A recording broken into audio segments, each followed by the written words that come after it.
So welcome to our presentation webinar. Today's topic is what's new in PMBOK 6th edition.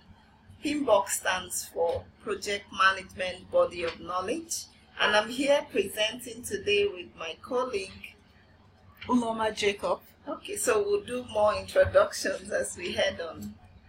So our agenda, we're going to look at summary of major changes in PMBOK 6th edition, changes from 5th to 6th. We're going to base our comparison on knowledge areas, process groups, new processes, input and output changes, and then we'll look at all the additional sections that have been added and the role of the project manager. So again, introductions. My name is Ojugo Ajunwa. I'm the Executive Director at Right Track Consulting. And my name is Uloma Jacob. I'm also a Director at Right Track Consulting. Okay, so if you're listening to this recording later, maybe you found it online on LinkedIn, on YouTube, on Twitter, help us, know who watched. You could leave a comment, below the video, and we will take your questions. So what are we up to at Right Track Consulting? We've noticed that there is a gap, between people being certified and actually having practical project management knowledge. So we have a project management mentoring launch, where would have practical classes in bite sizes, something you could consume in 1 hour, in 45 minutes, and better your delivery with projects. And this starts from January 8th to April 8th. It's a 90-day program in 2018. It will not be the first tranche. It will not be the last tranche, of course, but this is the first time we're going live with it. And it's online mentoring. You could learn more about it on this address, http://bit.ly/project mentoring with Right Track. Enrollment starts today, November 8th to December 30th. We have a boutique of online courses, range every topic that we've surveyed people on, we've researched, and we found that people said, oh no, in this particular area we have gaps. So we have a boutique of online courses, that would actually help you to, strengthen your hands with delivering projects on time, on budget, on objectives. So we need better testers, and we need them within the period of November 8th to 30th. You could always email us. That's our email address, info@righttrackconsult.com.ng. So this is like something we are working on, and we hope you would like to be a part of it. Then we also wanted to mention for the online courses, the beta testers will get to preview or watch our online courses for a highly discounted fee. So we are just looking for those beta testers to just give us a feedback on the courses, how much it helps them, and that's why it is significantly discounted.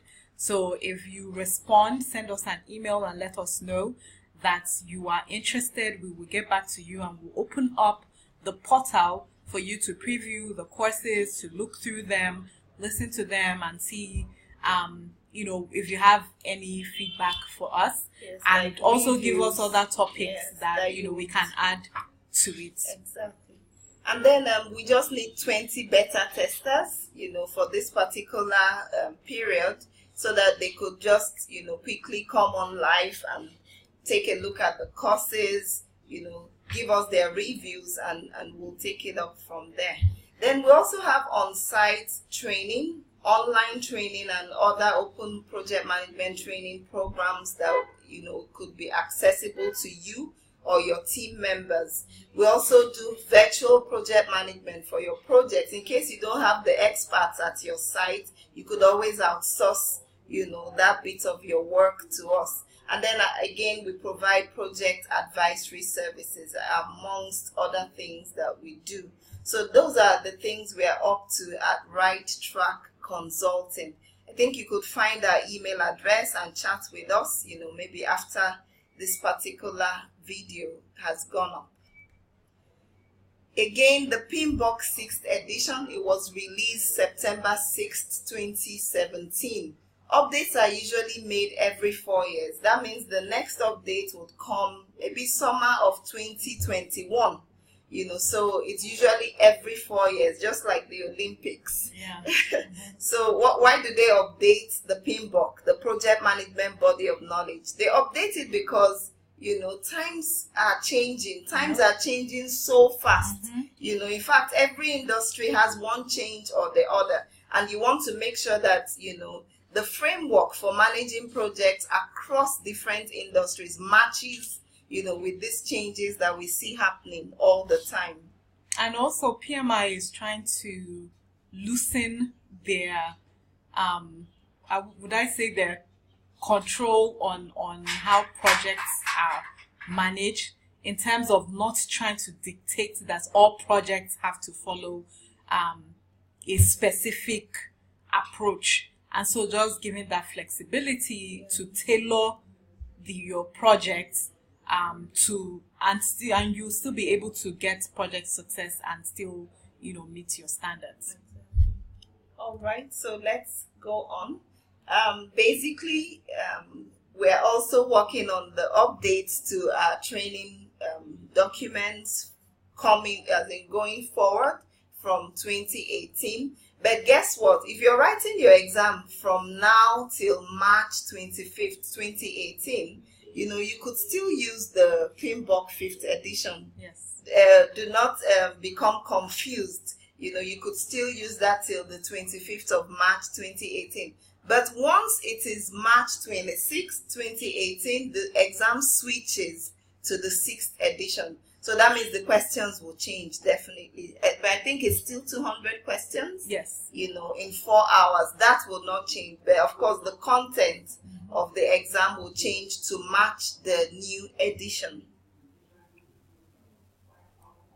So let's see some of the changes. There's a change in knowledge areas, the naming nomenclature. For instance, before we had project time management, and that has been changed to project schedule management. And then before we also had project human resource management, and that has now changed to project resource management. So the human has been taken out of it. Why do you think that has been done, Oloma? Well, because they realize that, like when you look at a resource breakdown structure, the resources that you use on a project is not just people. There are, things like equipment, there are, software, there are other types of non-human resources. So they decided to consolidate all the resources. So now all the processes within this management group is not only dealing with the human component, but with managing the entire resources of the project. Exactly. So it's not just the human beings, the equipments are there, and so on. Absolutely. Even your applications that you're using is also a resource for managing your project. So all of that has been, like she said, consolidated into saying that a better name for it should be project resource management. Then you have change in processes. We have 3 new processes. We'll tell you about the deleted process. So, PMBOK 5th was 47 processes, but PMBOK 6th is 49 processes. It's growing, And then you have your processes like manage project knowledge as a new process, implement risk responses as a new process, and then control resources as a new process. So let's look at some minor process changes. If you look at it, it's mainly the naming convention and the context, so that it's captured in the right way. In PMBOK 5th, you have perform quality assurance. In PMBOK 6th, it's called perform quality. In 5th, it's called plan human resource management. In 6th edition, it's called plan resource management. Remember we said you take out the human from it. Then in 5th, you have acquire project team and then acquire resources. develop project team, develop team, manage project team, manage team, control communications, monitor communications, control risks, monitor risks, plan stakeholder management, plan stakeholder engagement, control stakeholder engagement, monitor stakeholder engagement. So those are the new naming, nomenclatures for these processes that you would have known formerly with the 5th edition. So what's our deleted process? Our deleted process is closed procurement process. Closed procurement process. It has been removed and portions moved to control procurement and other portions to closed project or phase process. Closed project or phase process. So some of it has been moved out, so we don't have that process again. Remember, we said 3 processes were added and then one, and one deleted. And the reason why closed procurement was deleted was because he realized that a lot of project managers don't really have the authority to close the procurement aspect of a project.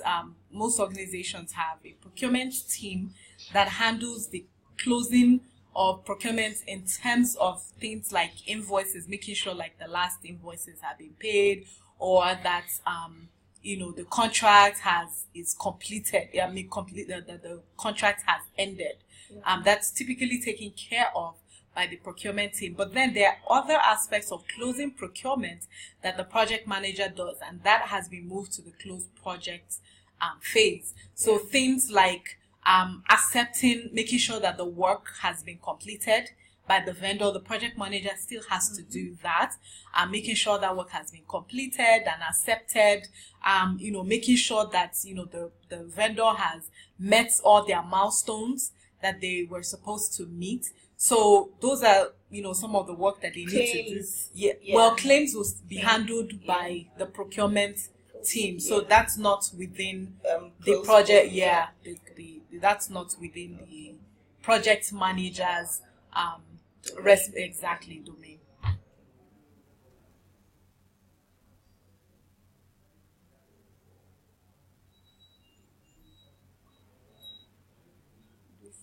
Okay.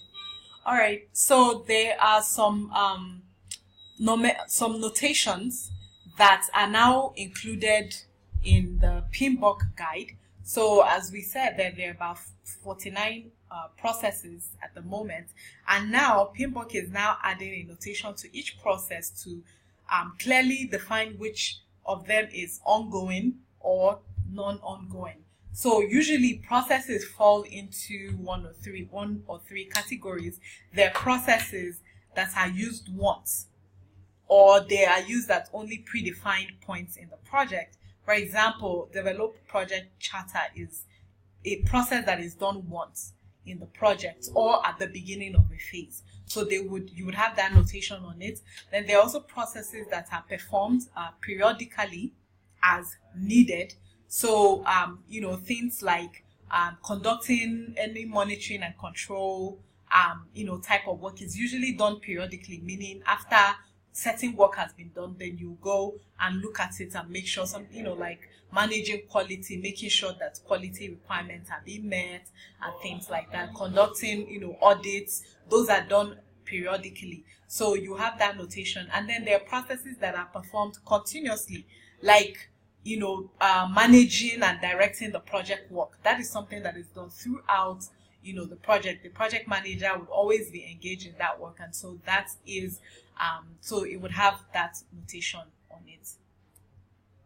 Then there's another concept that was added in terms of I would say it's a new concept, but I think it's been there. It's been there, but now they expanded it. We all know that lessons learned is a part of organization process assets, right? They are part of the knowledge base, and they now want, instead of lessons learned being something that is done at the end of the project, when you do your project review and you gather lessons learned, they want lessons learned to be an ongoing thing, to constantly contribute to the knowledge repository of the project. So they now added a new output or a new type of document called the Lessons Learned Register. The Lessons Learned Register will be an output of one of the new processes, which is manage project knowledge. So this is to make sure that the project manager is constantly updating, the lessons learned register, always looking to add more knowledge on it. And then there's lessons learned updates, and that is typically will be an output. So it is an output in many executing and monitoring and control processes. So updating the lessons learned. And then there's the lessons learned repository. So when it's used in that form, it means that it is part of the organization process assets update. So after project closing, you would want to update your lessons learned. Do people really use the lessons learned in this part of the world, in Nigeria, for instance? Well, I think some, but maybe I don't think it's something that is widely used. I know whether a lot of projects, the gap, the knowledge gap between projects that are done even in the same organization is so wide. So they're always reinventing the wheel. Exactly, they are not passing on, and then there's this issue of people holding on to their knowledge. They don't want to pass it on to the next person. So there's this, hoarding of knowledge mentality. So hopefully this helps too. Yeah, and that reminds me, we have a book called Lessons Learned, Managing Projects in Nigeria. You could look for that book on Amazon. It has over 40 stories from practicing project managers in Nigeria, sharing their own unique stories of, how these projects are done, and you could glean from it. Like she said earlier, the PMBOK is not a one-size-fits-all. You have to adapt it to your climate, to your business environment, and things like that to actually make it work. Okay. So another thing that they've done with the ITTOs is that some inputs, tools, and techniques and outputs are now being grouped under a category. So for example, in the inputs, you will now have an input called business document. And business documents include things like business case, which is typically an input to the developed project charter, project benefits management plan, project charter, project management. So instead of seeing this as separate inputs, in the ITTO, they are now being combined. So you might see business documents. So if you see business documents, it is representing all this other documents. Also, the project documents now has an expanded list. There's so many other documents that have now been included as part of project documents. So like your requirements documentation, your requirements traceability matrix, instead of them being separate entities, they are now fall under the category of project documents. So you will see a lot of inputs as project documents throughout the 49 processes. And then with the project management plan, one of the changes that they made with that is that it is now being written, instead of like in most inputs, that of course the project management plan is a majority input, is an input to majority of the processes. And a lot of times people get confused on which components of the project management plan applies. So if you're talking about a process that is in a particular knowledge area, some people get confused. Okay, is the input going to be the project management plan or that's knowledge areas project plan? So now they represented that as project management component. So that is the input. So you will not see the specific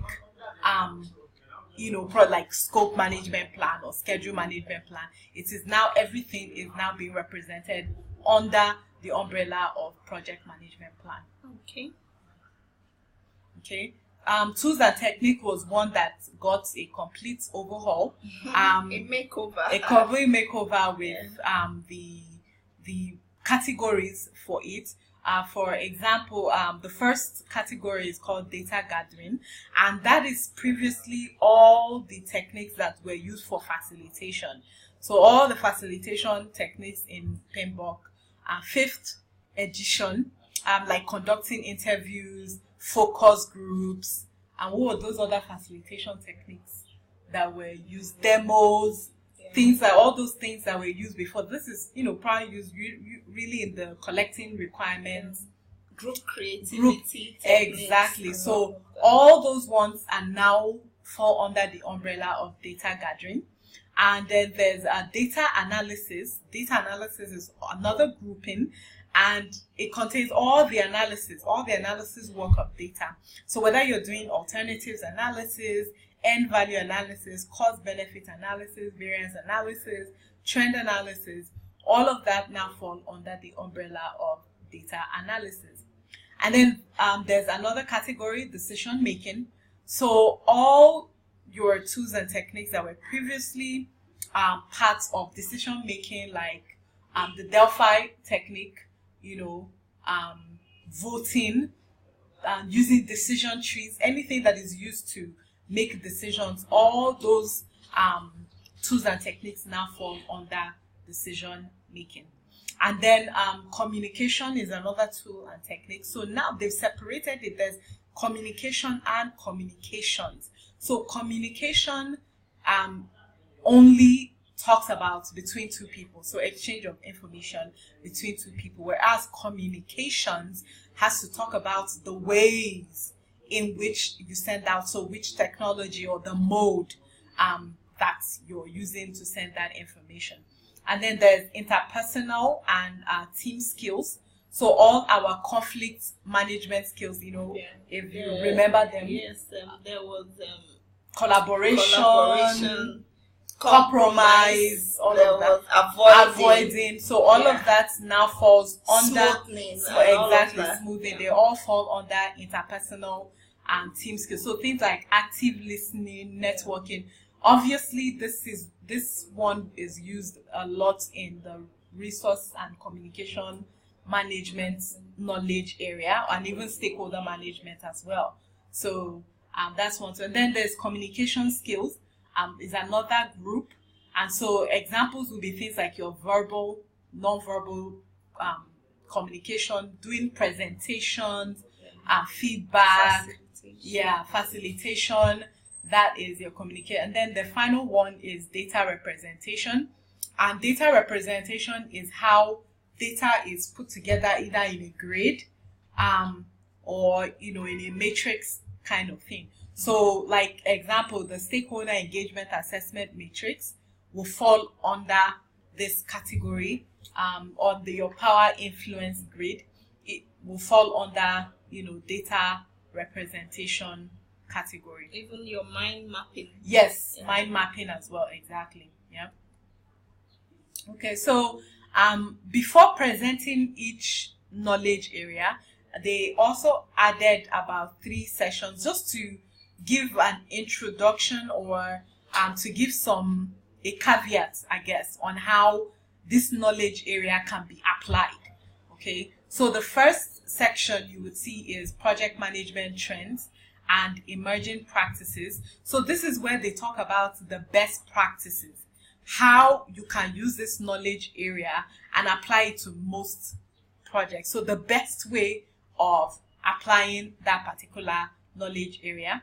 And the second one is tailoring consideration. Again, this is where you see PMI, I guess, probably coming to the realization that, a lot of the way the methodology for managing projects would have to be tweaked, right? Depending on, where you are, where you're managing the project. And so this is where they gave a consideration for that. And they provide a list of questions that would help project managers tailor their approach. So in a way, so they're just giving you maybe you have 49 processes. Exactly. Do you really use all 49? Exactly. And how can you use them? Yes, or how can you even streamline them, and the impacts will not be so great on your project. Exactly. So that's what their attempt is in that, pretty much, those questions are to help you tailor, your project on how to use that particular knowledge area. Okay. And then the final one is approaches in agile, iterative, and adaptive environment. As we know, our the world is moving increasingly agile. So even though PMI has an agile certification, but they also wanted to include how those knowledge areas can work in an agile environment. How can you implement, scope management in an agile environment, schedule management in an agile environment? Yes, exactly. Because, that's one of the, I've worked in an agile environment, and it's hard doing a project schedule, trying to follow a project schedule where deliverables are churned out every 2-3 weeks. How do you, your project schedule pretty much remains. How do you adapt your project schedule to the changing schedule where of you need agile? to also show something to your clients. Exactly. Within short sprints. Exactly. So this is where they, show how that can be applied. Okay. So I'm just quickly going to go through the new the new process areas that have been added. Like I said, one of them is manage project knowledge, and manage project knowledge falls under the executing process group and integration management knowledge area. So obviously this is where the project manager uses existing knowledge. They use existing knowledge, and they're also trying to create new knowledge. So, when we talked about the lessons learned, and the lessons learned register, this is when the project manager is constantly updating that register with new information.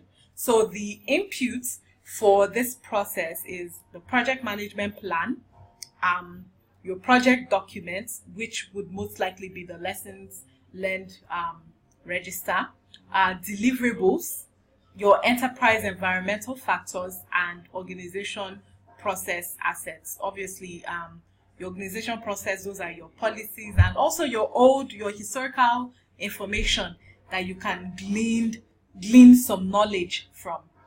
Your tools and techniques that you'd use, expert knowledge, knowledge management. Where are you, your repositories, where are you storing and archiving all the information that is being gained in managing the projects? Your also information management, and also interpersonal and team skills. Remember we said that, like your conflict resolution, leadership, active listening, all of that fall under managing project knowledge. And then the outputs will be your lessons learned register. And like you had the stakeholder register and the risks register, this is another register exactly that has been added. Oh, they also added another one, assumptions log. Wow. Yeah. That's interesting. That's another document that. And I think that's very apt, because sometimes there are assumptions on the project and not everybody's privy to that information. So that's good. A way to definitely add that, so no one is like, oh really, I didn't know that we're supposed to do. That's where you put all the expectations, in your assumptions log. So yeah, that's manage project knowledge. The second process is implement risk responses. So from the word, that this falls under the risk management knowledge area, and it's also under the executing group, which implements risk response. This is where you ensure that agreed upon risk responses are executed as planned in order to address overall project risk exposure. It will help you to minimize individual project threats and maximize individual project opportunities. So that is so this is where we make sure that the risk strategies that we put together in the planning is actually executed. So the input for that is your project management plan. Previously you would have risk management plan. So as you can see, everything, the project management plan just speaks, for all of that. Project documents, which would be, for an example, would be your risk log, and then organization process assets. Your tools and techniques are expert judgment, your interpersonal and team skills, and project management information system. And the outputs is change request and project document updates. So obviously you might have change requests if the implementation was successful or not. It might trigger a change request. Okay. Another thing to note in the risk management is that a new response strategy has been added. And we know that in risk management, there are about 6 strategies. Yeah. No, 7. There are about 7. There's for opportunities, and there's for threats. So there's enhance, exploit, and share. Accept. And accept is for both of them. So that's the 4th one. And then there's transfer, mitigate, and I think share again. Accept. Yeah. No, sorry, avoid. Avoid because negative response. You want to avoid just want to avoid them. Yeah, so there's avoid, transfer, and mitigate for threats. And so now they have added another one called escalate response. So making it a total of 8 response strategies. And with escalate response is where, the PM escalates a risk to an appropriate party so that they're no longer responsible for it. So once escalated, the PM will have the option of either removing the risk from the project risk register or keeping it in the risk register but classifying it as escalated or assigned.